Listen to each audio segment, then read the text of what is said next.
It's morning here in California.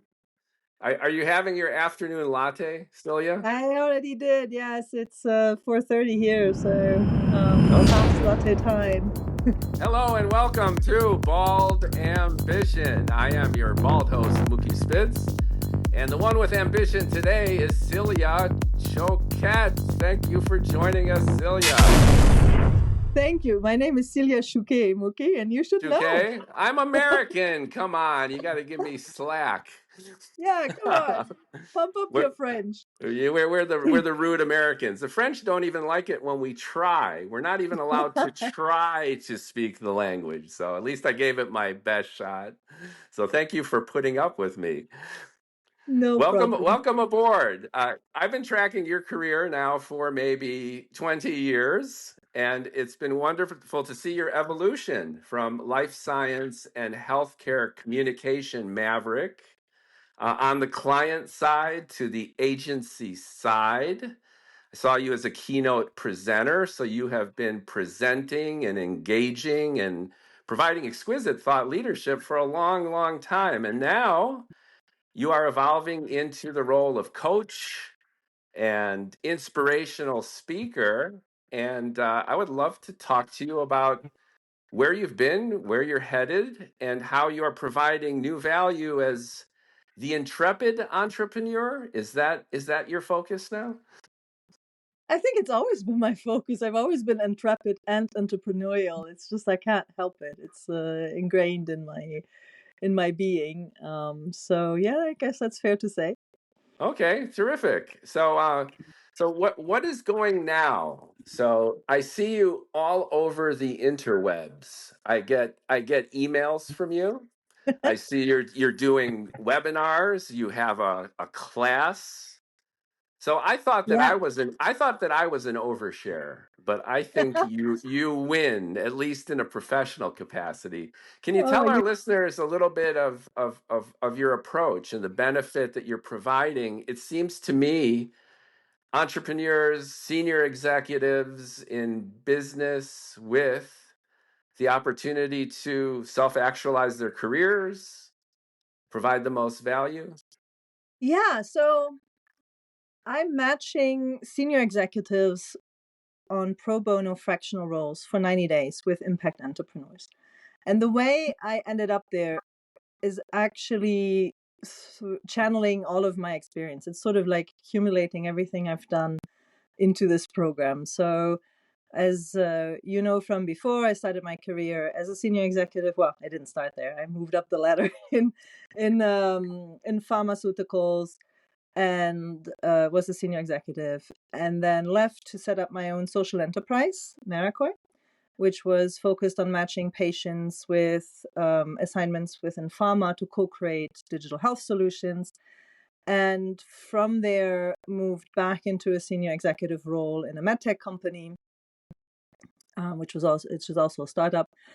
And so when I left that job in last year, I had come to the realization that what I am at heart is a social entrepreneur. That just wasn't a thing when I was a social entrepreneur. It actually goes back to my first ever job was in my dad's company, and that's when the wall came down. So I'm originally from Germany, right? And he upskilled Eastern Germans in new technology. So he worked for the unemployment office of Germany to upskill them and get them new jobs in the new economy. And for me, it was always clear that business is a force for good, right? And that's also why I joined the pharmaceutical industry. I really had the patient centricity at heart in everything I did in my different roles in pharma. So that's also how I ended up creating Maricoy, which is a social enterprise. But that wasn't a thing when we created it. We literally we struggled so much with the funding because also impact funding back then wasn't a thing, right? So I would go to these Silicon Valley type of pitches with investors, and I would say the word social impact, and they just leave the room and look at me Yeah, like there, I was there's crazy. a disconnect there, right? Social impact and pharmaceuticals are oxymorons. As much of the public goes, especially in the States, there's a perception of abuse and not so much Yeah, benefit. And for years, you have been advocating, as you say, on the patient side for public health benefit. And I think that is striking for many American listeners, especially that this thread has been central yeah. to a lot of the communications and advocacy efforts in healthcare. Yes, and I think there's a couple of things to keep apart. So yes, there's a lot of bad rap for the pharmaceutical industry, and rightfully so. There's been abuse, and there's been very unethical behavior by some actors in the market. Access to medicines, especially in the U.S. for underprivileged populations, is abhorring. It, it's just not okay. It's not just the pharmaceuticals' responsibility, but all of these things are real, absolutely. Still, at the heart of it, you're creating medicine that cure diseases, and you're trying to provide that value to people who live with diseases, right? And that's what attracted me to the pharmaceutical industry. And I'm not being, blue-eyed and naive about the abuse, but I also believe, and I know that my network in pharmaceutical, by and large, went in for that impact. So I started off, and my career transition started last summer, and I said, okay, I'm going to focus and provide value to these, what I call impact entrepreneurs. That can be in healthcare, that can be in other areas. And I'm also volunteering for what is the biggest network of social entrepreneurs in the world. It's a WEF initiative called Catalyst Now. I'm the co-chair for the Climate Health Initiative. So that's a network of 5,000 social entrepreneurs in over 140 countries. So they're at the heart of what I do. They need a lot of help, a lot of funding, a lot of resources, a lot of capability building. And I know how hard it is to get that, especially if you have a social purpose. And so I was ready. I had my whole program ready. And then I went to a couple of networking events in Basel this summer when I was launching it. And basically my entire network of now very senior pharmaceutical executives, but also other areas like medtech, etc., was in limbo. Either being restructured, not knowing whether they had a job, or have gotten the notice that now they're on garden leave and they have to reorient themselves, with a lot of questions that came with that. So now I'm over 50.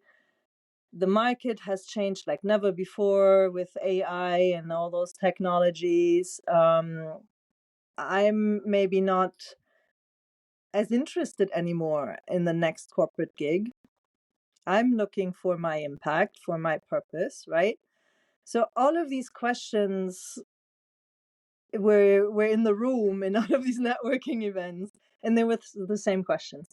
And so I said, okay, so what's your next step? What do you do? And I felt this big floating, of not really knowing what to do next and how to start creatively and concretely.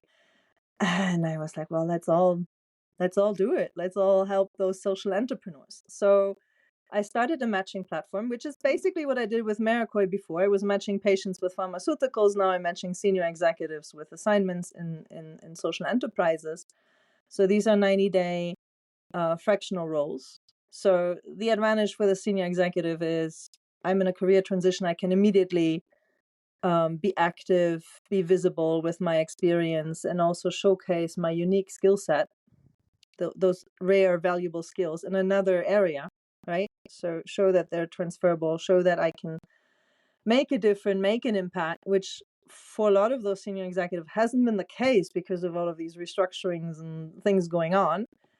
And for the impact entrepreneur, you get a pro bono senior executive working for you, which is amazing, and usually also gives you access to their networks and their credibility while you're fundraising.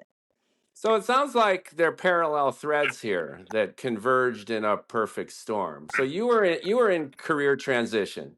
You had acquired a tremendous amount of expertise and know-how in healthcare and life sciences with Yeah. this special focus on patient benefit, public health benefit.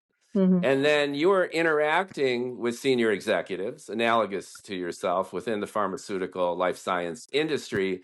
And due to market fluctuations, the AI revolution, their own careers were in flux too. Yeah. So you brought the Venn diagram together, if you will, in terms of sharing your own expertise, your own career crisis, if you will, in this paradigm shift where you could encourage them and help them evolve in their career with everything that you have learned. So Yeah, that my sounds terrific. ikigai just jumped at me. That sounds terrific.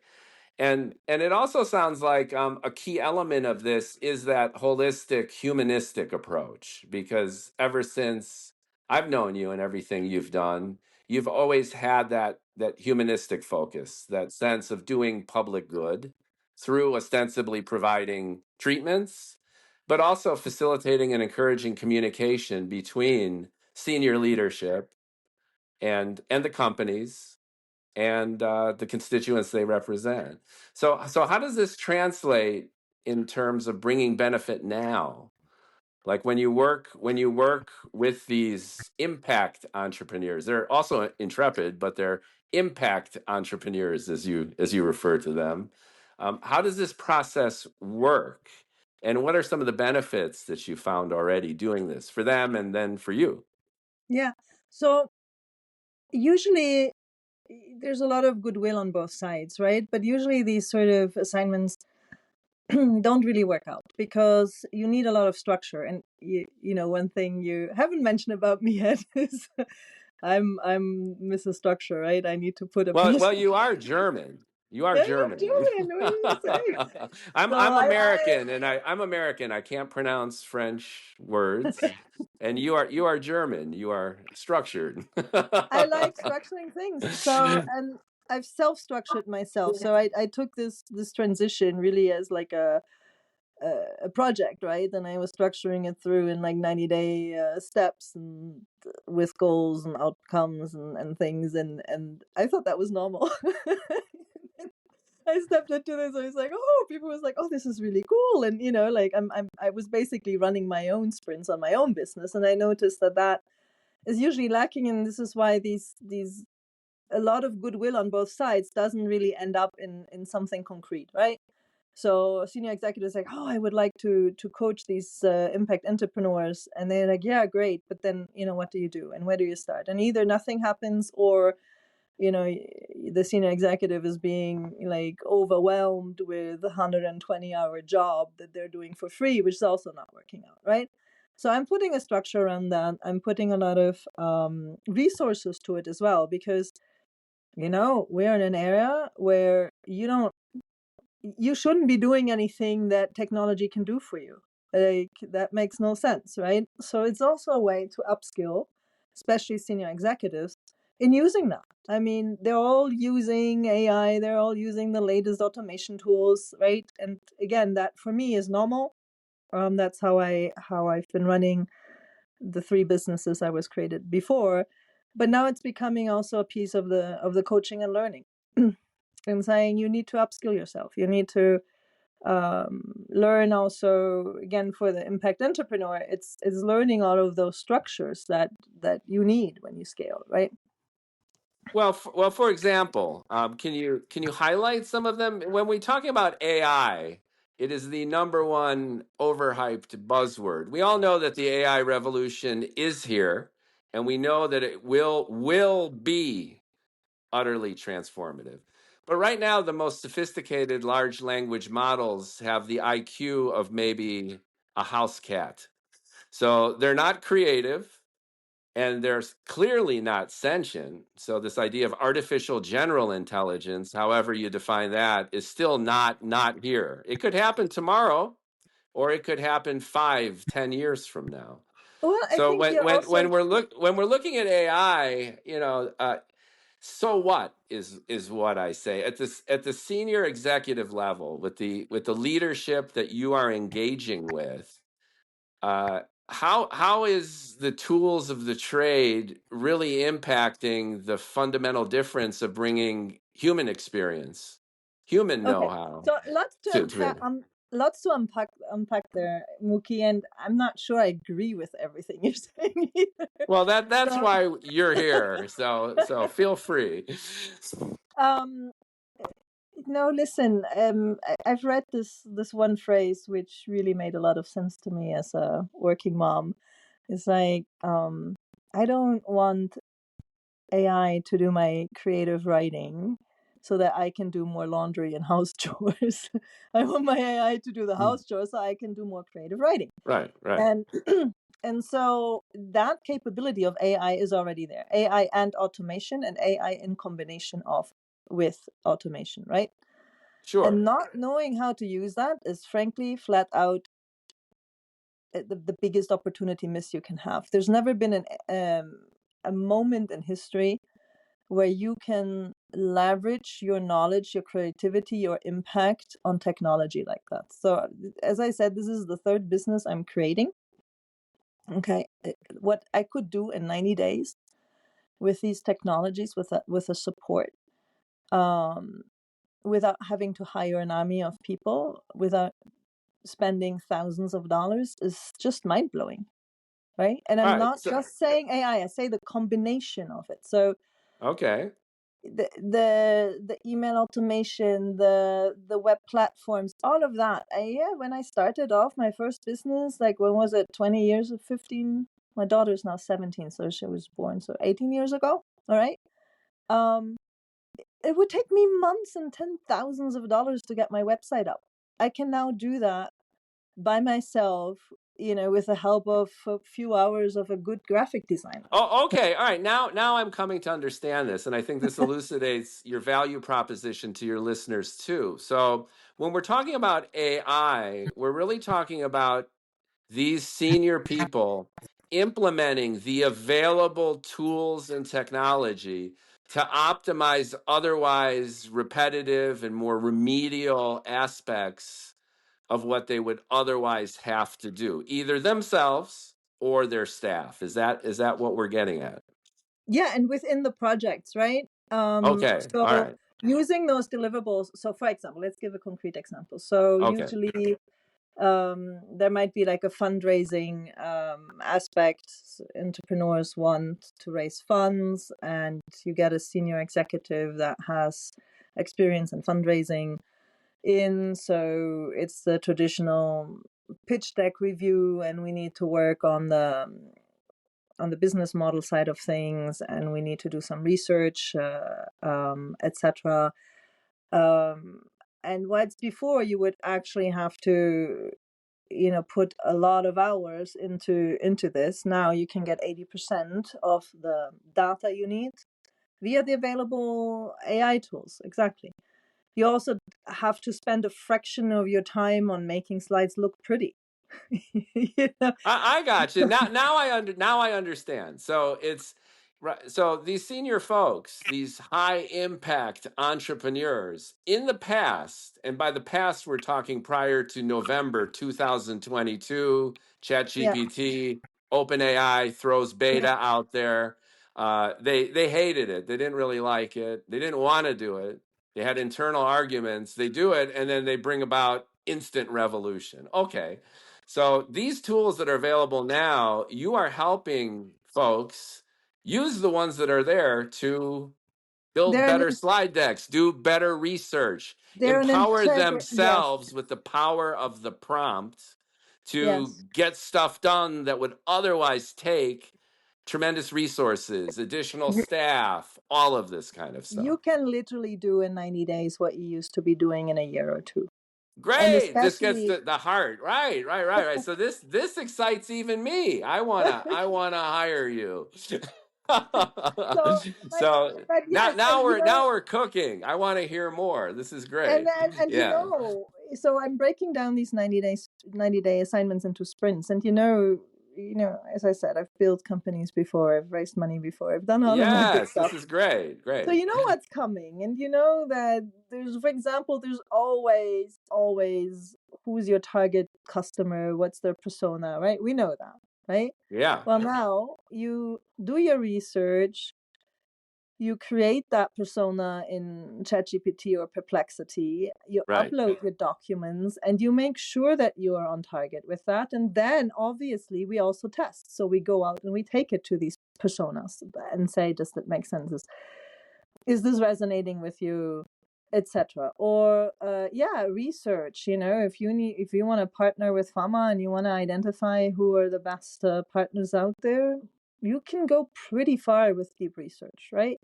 The other thing Right. is right, and it's quite amazing. And again, you're honing it, and you need to build on it, and it's all your skills. So I mean, it sort of sometimes feels like, that there was this US series where this guy was taking like a pill and then he became really, really smart.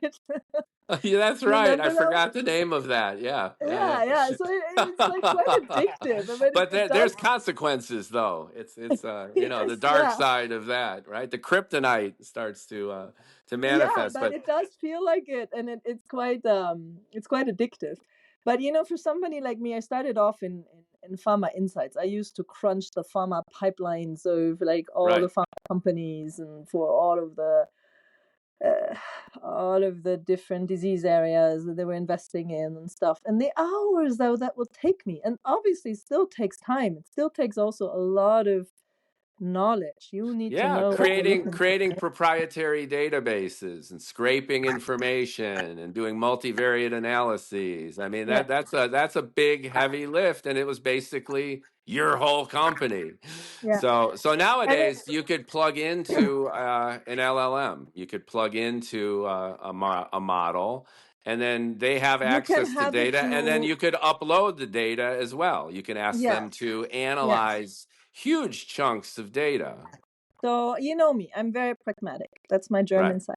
right, And it's what I said in the beginning is we're not asking AI to actually it's the opposite. We're not asking it to replace the senior executive's experience and super valuable rare skills, right? We're asking it to augment them. We're asking it to right. do the dirty laundry.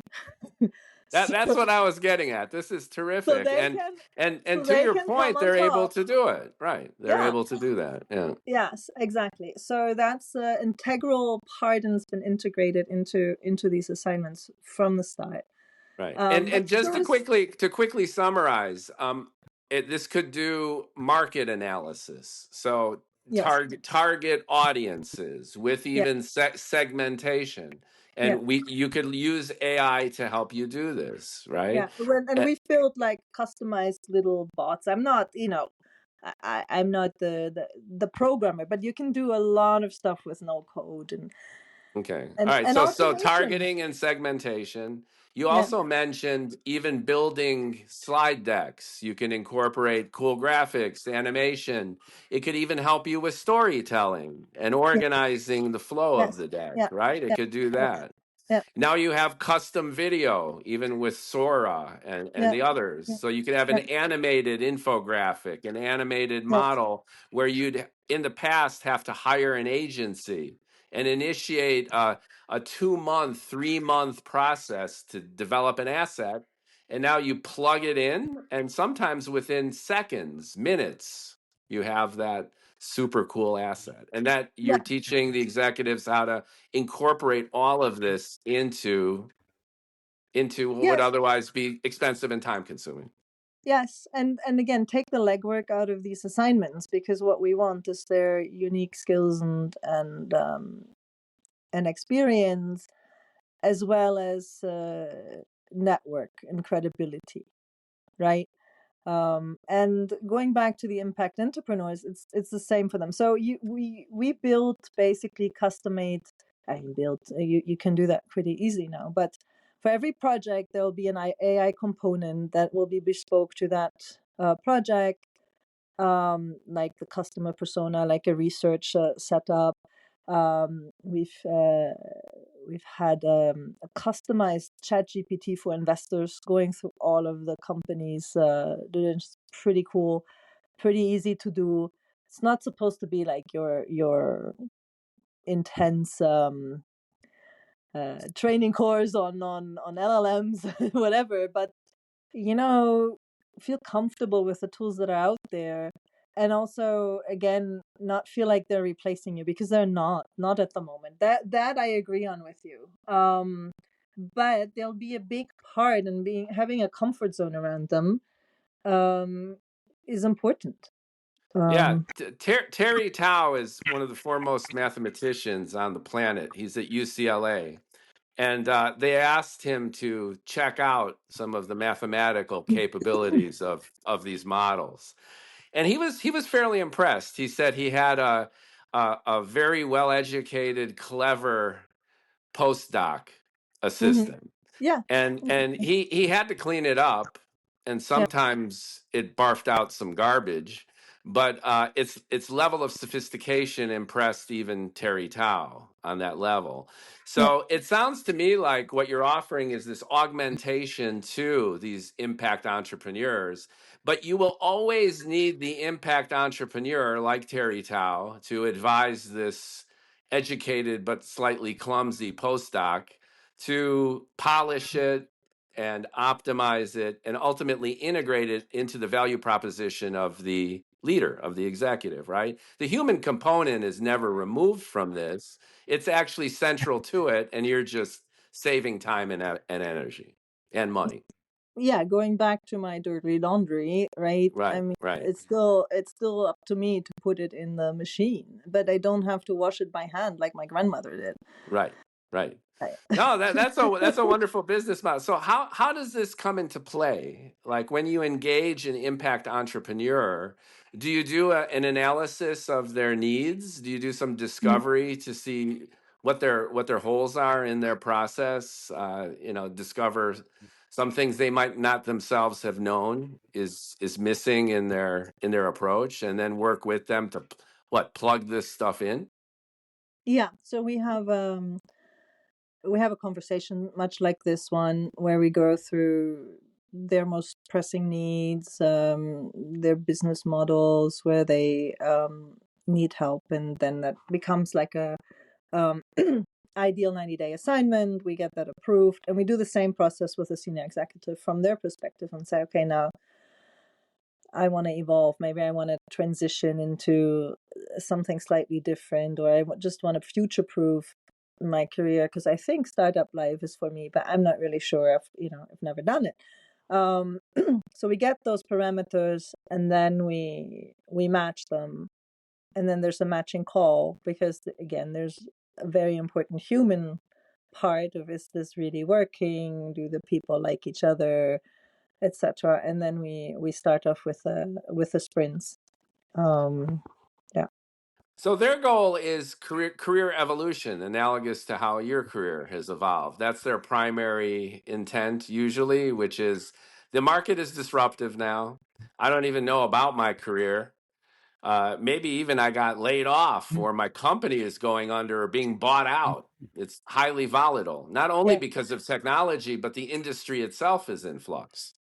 Yes. So Totally. so so you help Totally. them And there's identify an age factor. how they're going to make that leap, and then you provide the tools and resources to optimize that leap. Yeah. So basically, your question also is what comes after these 90 days. So um, so now you're in a career transition, and you need to do something, right? And you want to sort of put your skills to use. I think that's always the starting point, and maybe explore, is there something else than corporate out there, right? There's also always a question. And then there's different avenues of how this evolves, usually after the 90 days. So it could be, best case, you help that company raise a lot of money, you have a great relationship, and there's some sort of a paid encore coming from these 90 days. That could kick off, for example, your portfolio career.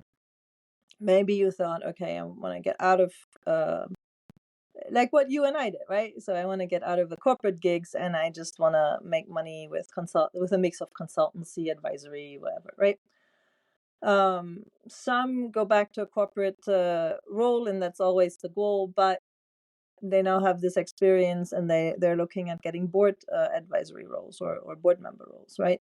So this is actually a perfect way to sort of do due diligence and bring a bring a startup up to the point, or a social enterprise or NGO to a point where you can comfortably say, I want to be a board member and I want to push that organization forward.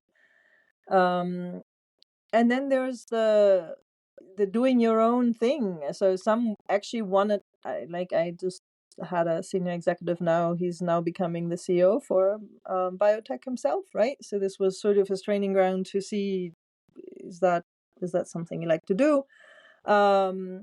Or do I want to be a solopreneur? I want to set up my own business. So for all of these things, we also have what we call the instant impact sprints. So these are 1-day workshops, very intensively focused on one of these areas. And for the impact entrepreneurs, the same. So we have one on fundraising. So for example, there's a huge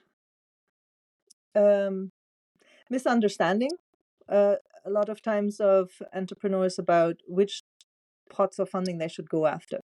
So for example, they will go for the unicorn VC when they're not yet there. So we do like an assessment and we say, look, based on where you're at on these parameters, family office money and angel money is probably your better bet, right?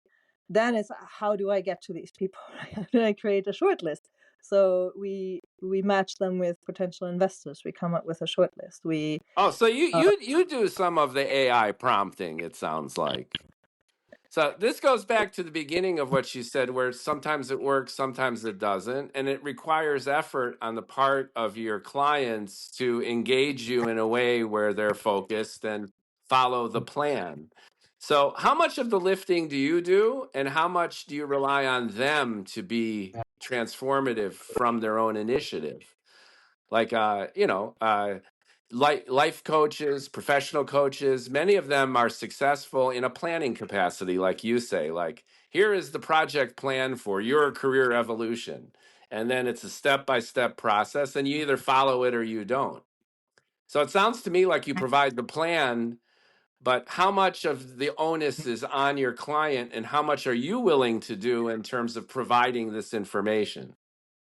So again, I'm a big believer of not doing anything that can be done by some other technology. So I myself, I'm a big believer in coaching when it is aimed at figuring something out that you need to figure out, right? So if you Yeah. want to know where your career is going, you need to know where your career is going, and I can give you support of testing that out, future proofing. So I'm like a tester. I like to get things to a point where I can put them in front of people and get a feedback. I guess that's also my market research sort of hat, right?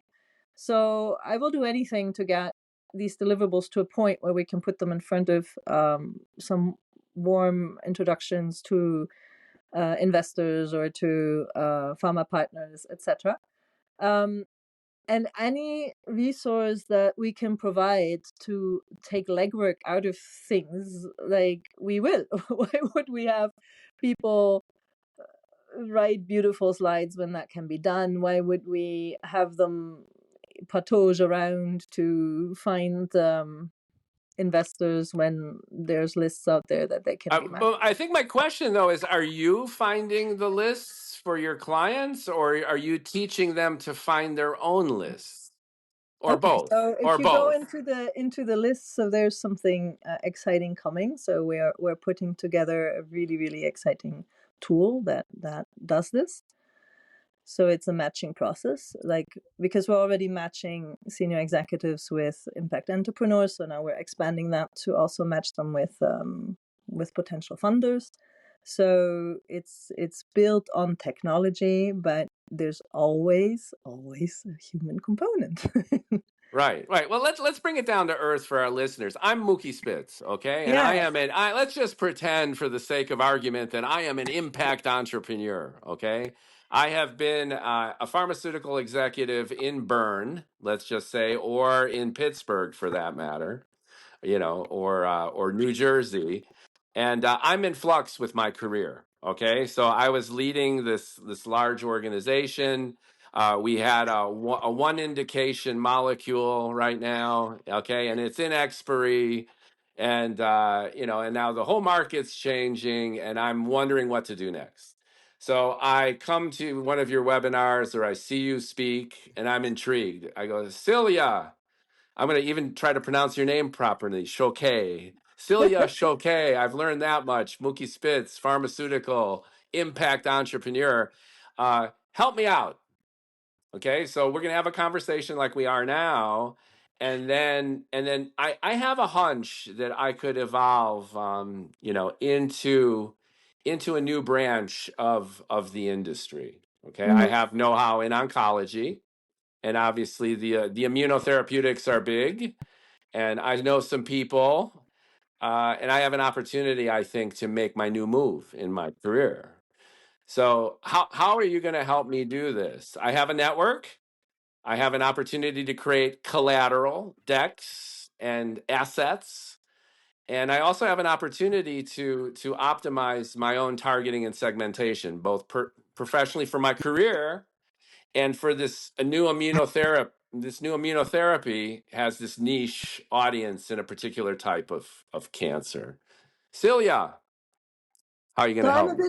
I'm a bit confused. Which one are you now? You're the senior executive looking, or you're the impact entrepreneur looking? Well, I'm a senior executive who's Okay. who's wondering if I should impact entrepreneur. What should I do next? Okay. Got it. Yeah. So we will discuss this. It'll come out with what your 90-day assignment should look like ideally. What sort of skills are you trying to hone, to test out, etc. And then we'll find you a matching startup that can offer you most of those opportunities. Not always perfect, right? Yeah, yeah. And then we come up with a clear 90-day scope of some deliverables that are possible in that time. It usually is. There's an onboarding sprint, so you can get all of the information about that impact entrepreneur business. There is a very much AI tool driven phase of trying to come up with the best deliverable that they're needing. So that can be from a partnering deck or a commercial plan to support their fundraising, or a comms plan if you're coming out of comms. So that's always a very exciting area, right? So help us do our targeting and our messaging right. And then we usually put it out there in front of some safe contacts to get some real person feedback. And then we adapt it, and then we take it out for a bigger effort. So if that's fundraising, then usually there's some short list component there that comes out of our Match for Impact network, that comes from the senior executive themselves, that comes from the impact entrepreneur. And so that would be like the fundraising piece, or maybe you want to test this messaging with customers and crank up your commercial traction, and just put a better product out there, and then you choose another different type of senior expertise. So for you, dude, I for the Mookie Spitz guy, I see. Well, actually, for you, to be honest, I would see the comms one, right? Because that's your Yeah, baggage. I made up this persona just for the sake of the listeners, Yeah. but even within this persona though, sign me up. It sounds like I'm in career flux. I have expertise in cancer. I had a single indication molecule. It's kaput. My job's on the line, and I sign up with Cilia. And you've actually found me a startup company with a new immunotherapeutic that you think I'm a good match for. And you're going to Yeah. help me put together the collateral to help introduce myself into that company, into that network, or maybe even help start that company and connect Yeah. me into the Yeah. network of people where I have some capital, and I'll get together with some other investors and like-minded souls, and we're going to combine Yeah. our expertise. Yeah. So it's No, that also networking, helps. it's collateral, it's Yeah. targeting, and you could be my Sherpa in this process every Oh, I step of like the this one. way. And then the AI tools come in handy to save us both time. Yeah, they're also they're yeah they're the those donkeys or whatever they use that you pack everything on. And then Yeah, I'm okay. the Now Sherpa. it's not only clear to me, but very, very compelling. You are an impact entrepreneur Sherpa, where you provide the tools and resources, the strategy based on your own know-how, decades long in life sciences and healthcare, to hook me up. You Yep, provide me strategic direction to really, optimize my career trajectory along the lines of my expertise. You yep, provide the tools, resources, and networking opportunities to bring that to life. And yep. we plug into the latest AI tools to optimize these processes. So I don't need a staff, I don't need huge capital investment. And working together, I can go from Mookie Spitz, executive at this dying pharma company or transitional pharma company, maybe to a startup founder of a new company doing That's an similar and outcome. even better stuff. That's just Yeah, hypothetically how this could yeah. work. No, that's one very realistic outcome, and it's very much a lot of time researched also from the impact entrepreneur side, right? You have Right. a lot. It depends on the stage, but you have a lot of innovation come out of out of academia with academic founders that just don't have this communication, Right. marketing, mookie schmoots that they Yeah, need yeah, to yeah. sell their stuff, right? Right.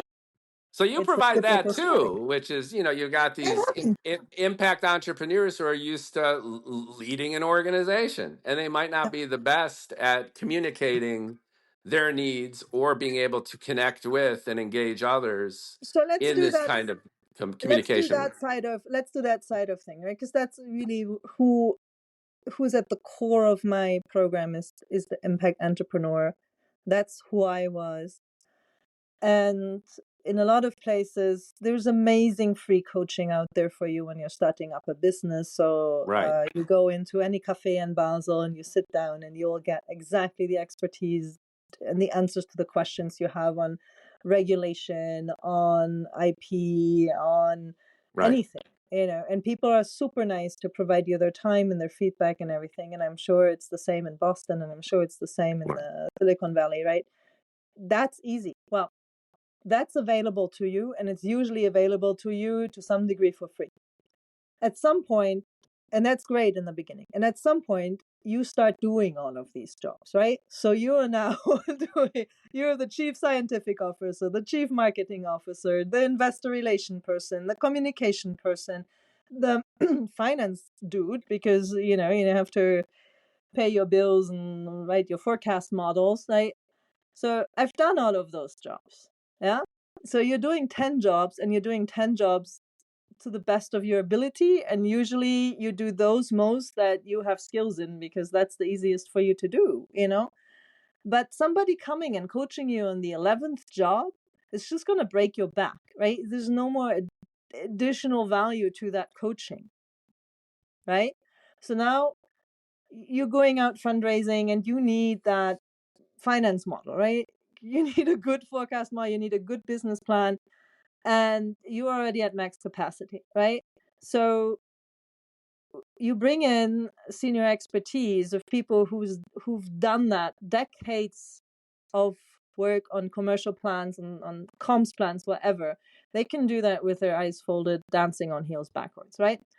So you get them to do that. You get a 90 days to a plan that actually you can sell to investors, or you can implement and make your first commercial sales, right?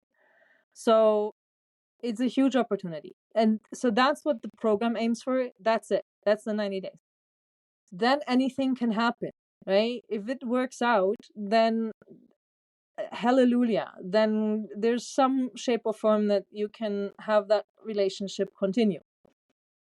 There might be investment. You might be able to have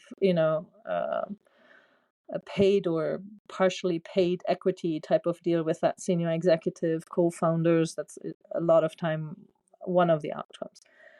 Could be, senior executive now has had an amazing experience in a slightly different area, and that opened doors for him or her to go into the VC side, right?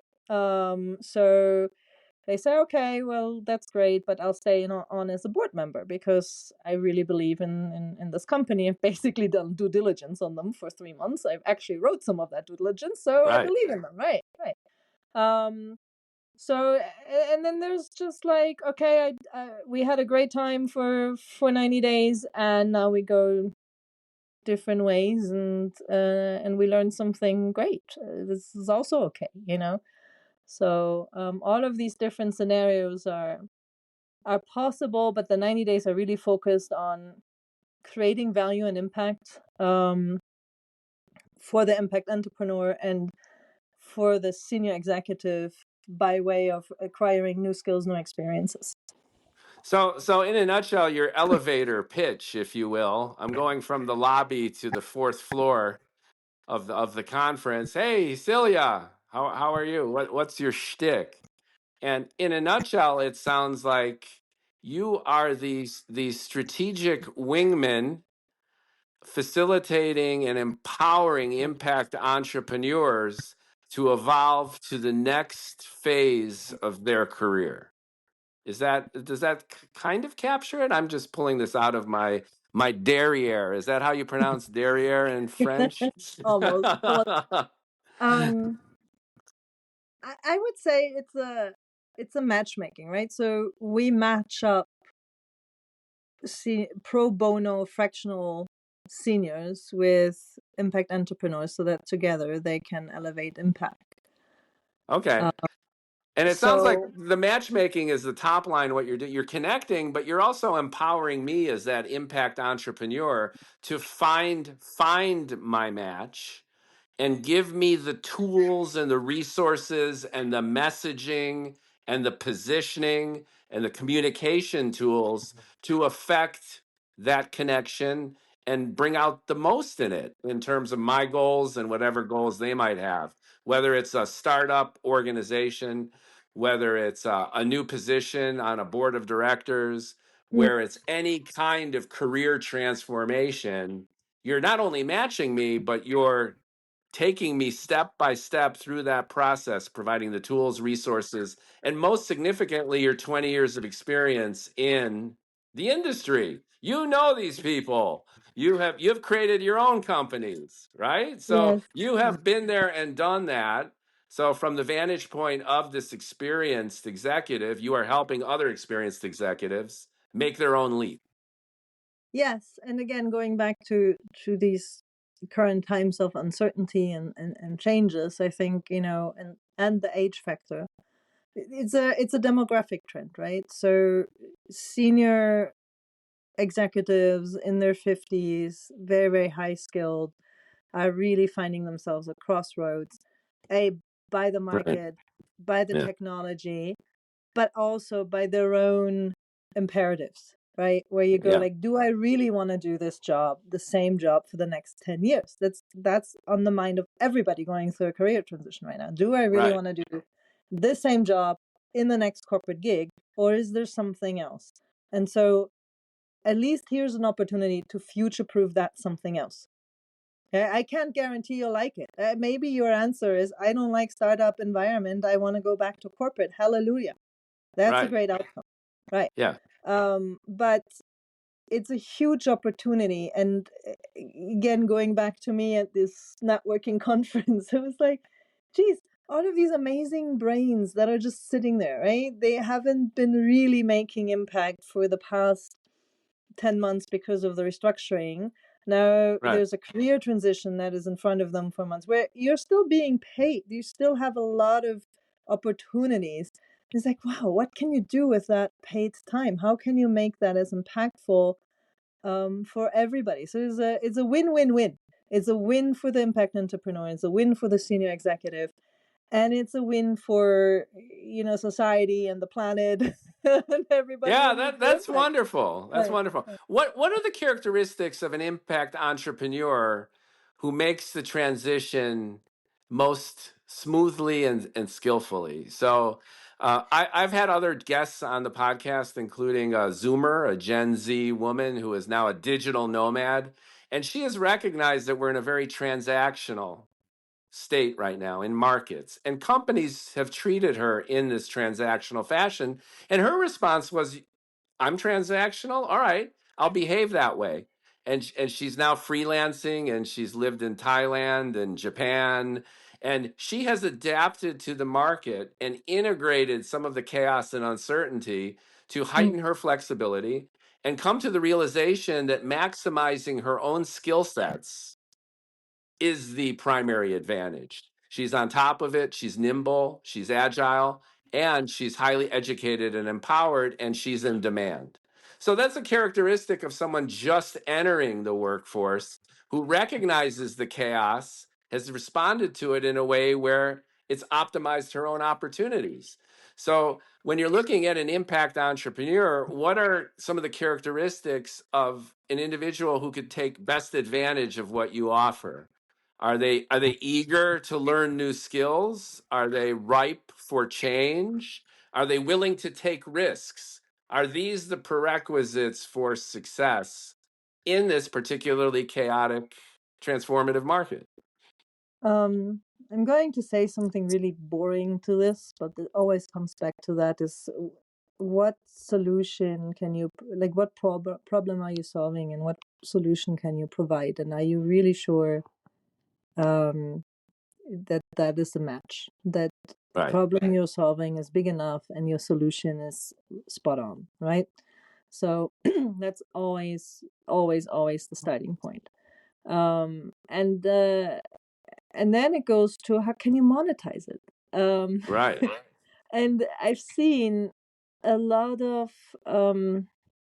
weird resistance almost, especially in the mission-driven entrepreneurs. Like capitalism doesn't have a good rap, right? So At making least money in is Europe, in Europe. making Not money is here. about, well, it depends. I'm talking about impact entrepreneurs. I'm not talking about your unicorn guys. I've Right, I've done right, unicorn fundraising. right, I think it's part of our problem, because it silos solutions into the only one when that's bullshit. Nothing is the only solution to a right, problem, right? right, So, but no, these are people that at the heart have found a great way to solve a problem, a pressing problem of society or healthcare or whatnot, right? And they're driven by that. But at the end of the day, they still need a business. And so I'm trying to connect those two worlds in the best way possible, because what I believe fundamentally is that our world needs alternative business models that create good. I'm a strong believer in business as a force for good. And so that needs to be demonstrated by as many examples as we can, by as much impact as we can. And so who is best for this program is these people that realize that in order to make an impact, they need to be self-sustaining. They need to have enough income to or funding to get their solution to the next level, and they know where they're maybe lacking some of those important skills, and they're willing and ready to bring those in. yeah, yeah. I was another guest I had was Greg Fisher of the STEM. And we were talking about the type of individual who is most receptive and can benefit the most from the network consultancy model. Mm, And his conclusion, based on just decades of experience, was that these individuals were similar to your impact entrepreneur executive type, mm, but were eager and willing to take on that sense of individual proprietorship, that they're accustomed to operating within an organizational structure, but are able and willing and excited to make that leap into that entrepreneurial element. Do you see what I'm getting at? So you could have a goal. My goal is to, start up this company in immunotherapies. But if I don't have initiative and if I don't have a capacity for risk taking, then it's just a goal. It's just wishful thinking. So, how much of this is emotional and how much of it is cognitive in terms of actually being able to make this transition?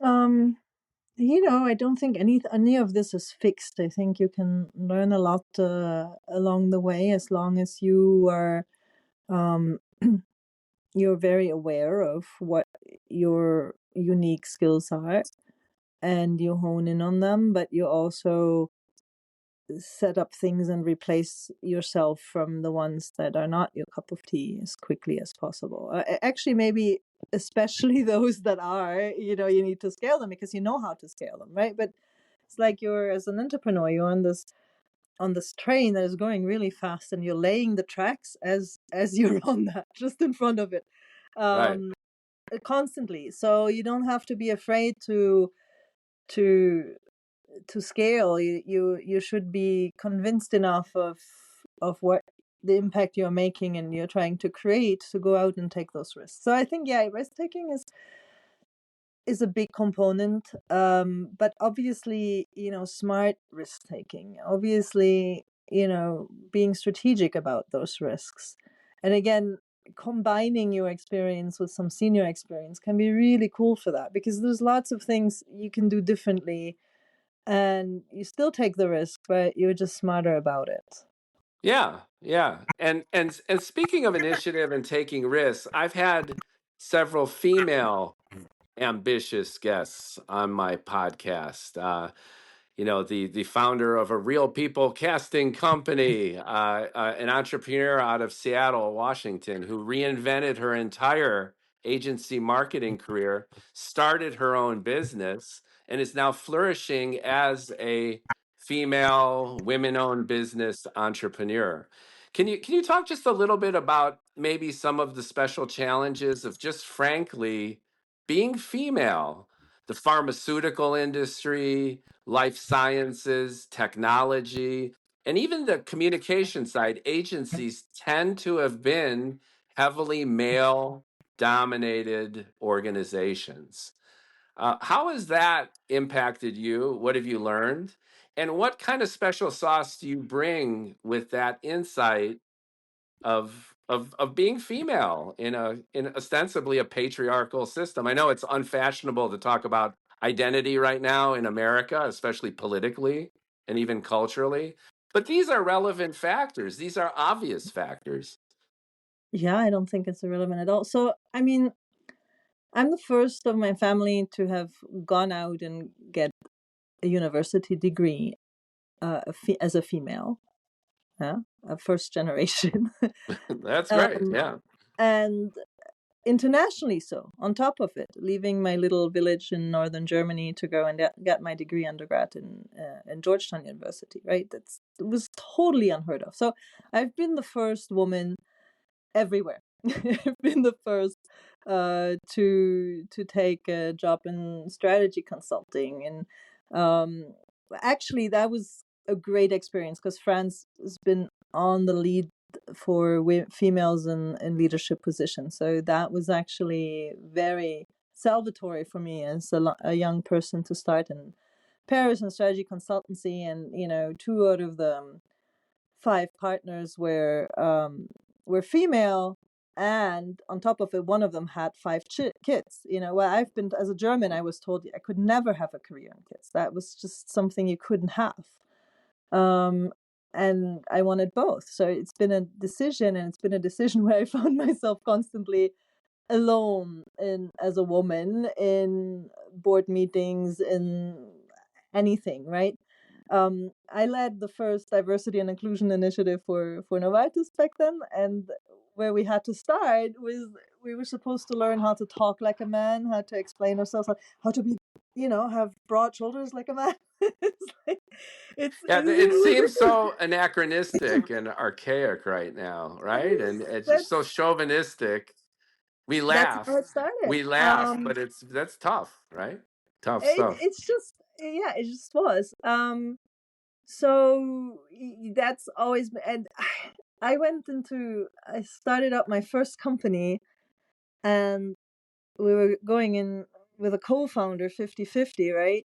in terms of shares, and we were signing the papers, and then I was having a coffee machine discussion with a notary, typical Swiss guy, in a break, and he found out that I had a small son, 3 years, right? And he comes back and he's all like red and like really embarrassed. I'm so sorry. I must have made a mistake. I must have misunderstood this. You're not getting 50% of the shares. You're working 50% of the time, right? Because I had a little kid. And that's just how it is in Switzerland. You don't work full time when you have a small child, right? And I was like, no, this is my company. I am working full time and I am getting those 50% of the shares of the company. Yeah. So all of these things happened. They continue to happen. I mean, in my previous job, we pitched to a lot of VCs, and my fantastic boss, female, and like some of those guys were very close to calling her darling on the call. Like, it's been crazy. There's a lot of I mean, we see it in the numbers, right? There's a lot of discrimination in terms of getting funding as a female Yeah. out there, and it's just a reality. And so I think for me, what that means, I'm also a demographic trend.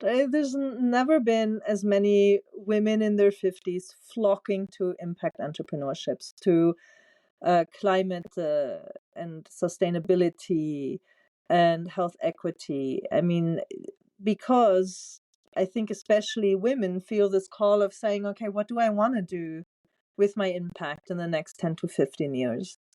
Yeah. And going back into a corporate career where you still have to sort of adapt to a male world,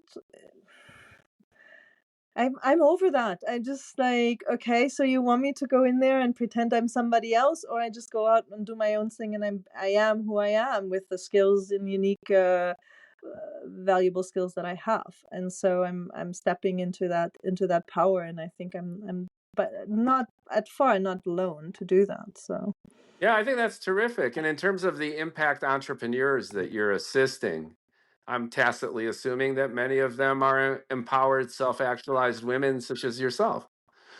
yeah, there's a trend there. There's definitely a trend there.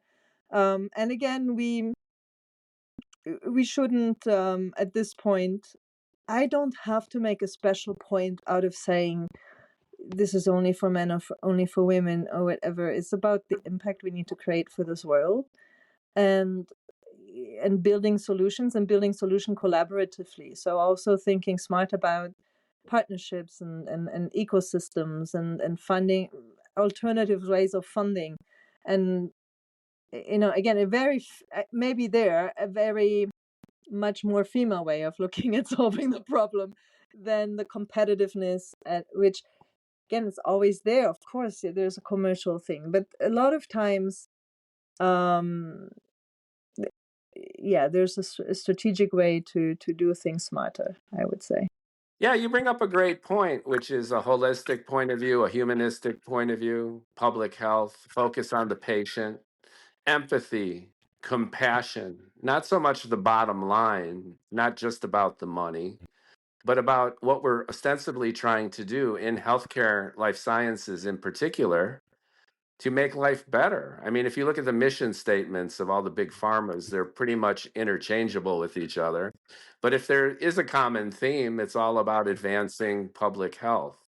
And not to reinforce stereotypes, but it's a female perspective in terms of being nurturing and supportive rather than testosterone oozing and competitive and cutthroat and based on the money.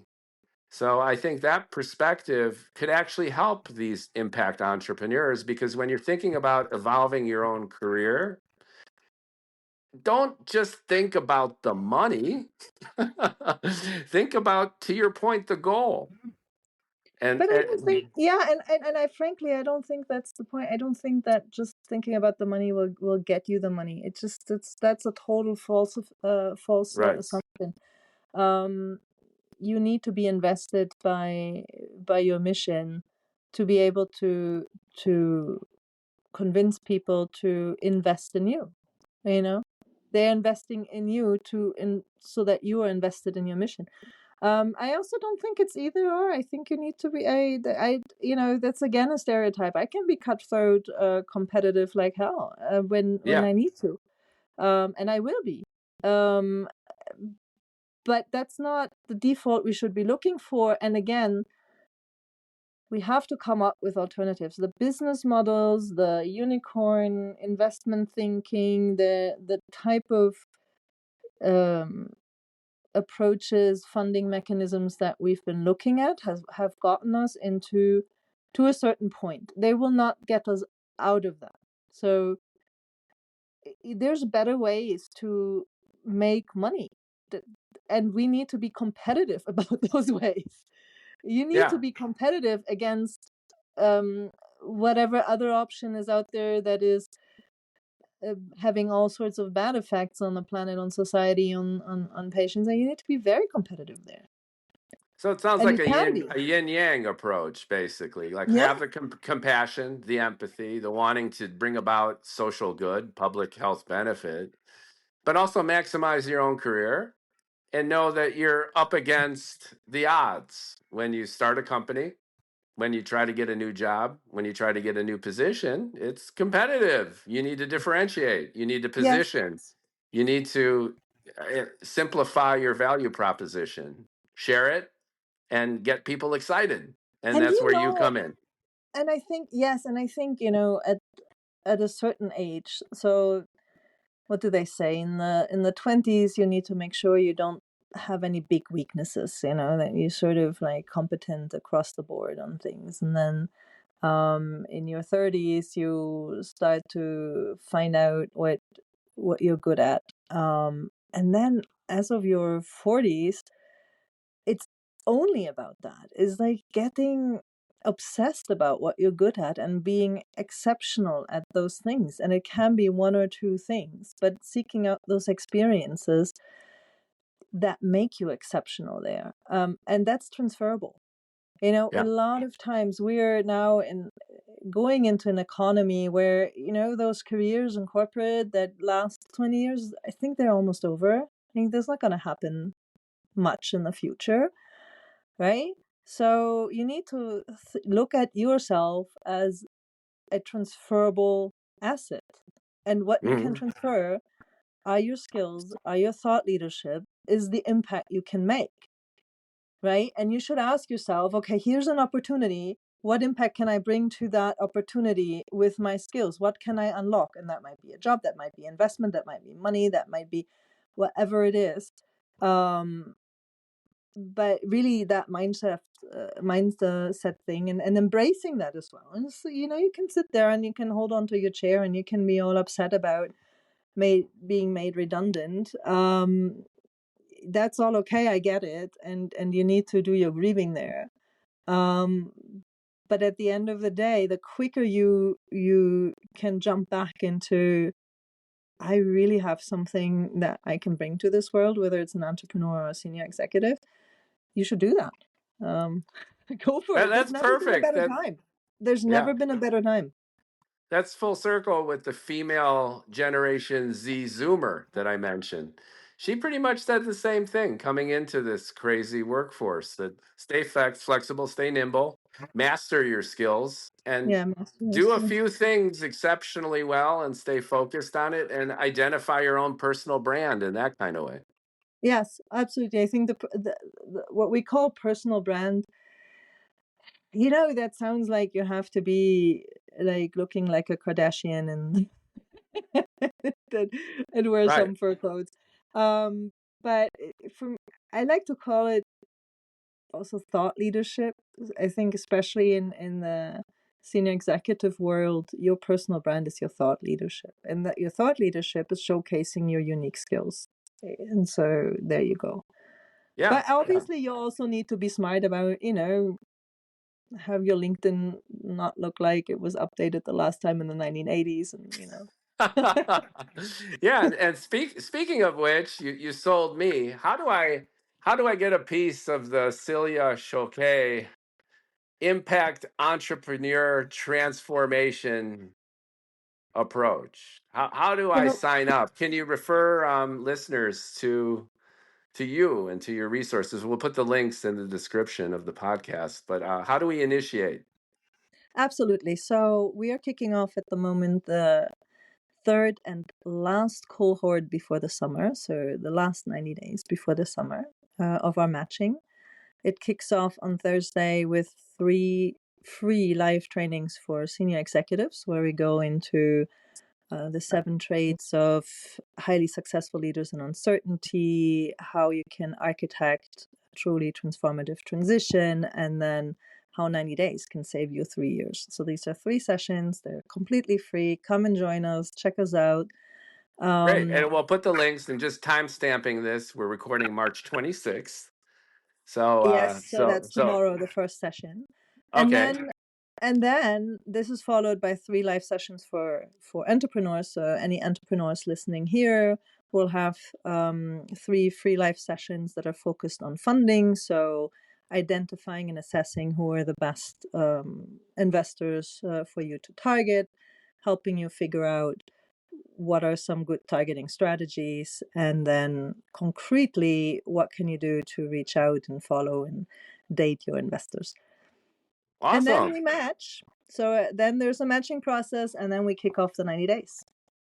Terrific. Terrific. So we'll put those links for listeners. And thanks for the conversation. This was illuminating and enlightening. I learned a lot about the power of AI for even just the basics, right? That an expert like you can help the impact entrepreneur utilize resources that are there to optimize all these things. It's not about bringing in all powerful AGI. It's about using the tools that are there most expeditiously, right, to Yes. benefit your career. And Mookie, you and I, we were pioneers of the social media revolution, right? We were the first ones out on Right. what's now called X and all of those things. And it was it was evil and it was dangerous, and there were all of these things, and all of these things are true about social media. I think it did have some very bad impact, but it also has led revolutions and given unprecedented access and opportunities to people. So again, I'm not saying AI is the best thing. I'm not saying vilifying it either, but I think all of these tools need to be used, and they need to be used by the right type of people. So women entrepreneurs, etc., you need to be smart about senior executives. You need to be smart. You need to know how to use them to your advantage. Absolutely. I remember giving presentations. There was a company meeting of the senior strategists and executives at an agency I worked at, back in 2014. And I remember apples being thrown at me, and I was espousing the power of social for pharma. Yeah. And it didn't take a rocket scientist from a predictive sense to anticipate this. It with no irony, became their biggest revenue stream after a while. But I agree, it's the same thing in artificial intelligence. I remember giving a presentation in 2019 on chatbots, and Yeah. everyone thought I was nuts, which is what is it? What is this? Mm. And sure enough, and once again, it's not so much prescience as it is just being aware of the pulse and the inevitability of seeing the technology as it exists right now and extrapolating it logically to its inevitable conclusion.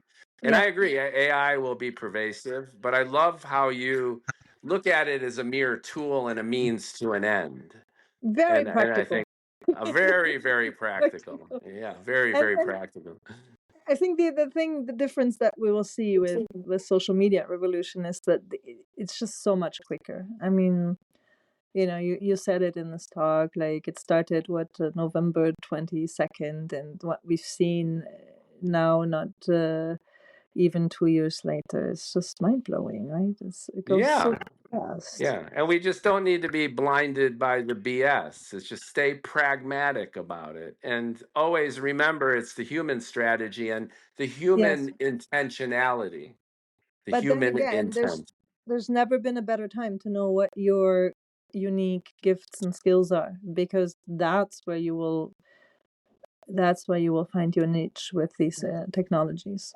Yeah, and in the time of greatest crisis comes the epic opportunity for paradigm shift, both as a society and as an individual. So crisis engenders the creativity, no pain, no gain, no risk, no reward. And it sounds like you're the perfect escort and Sherpa and coach to help people transition from where they are to where they know they should be. Yeah, I love the Sherpa analogy. I'm somebody who hikes a lot, so that works very Yeah, well. yeah. Yeah, I think my mantra is it's too late to be pessimistic. Yeah, wonderful. Love it. So thanks for making time. I know it's late in your day. I appreciate it. And thanks for listening to Bald Ambition with Silja Chouquet. Thank you so much for So, having me. okay, thanks so Bye. much. Take care. Bye bye.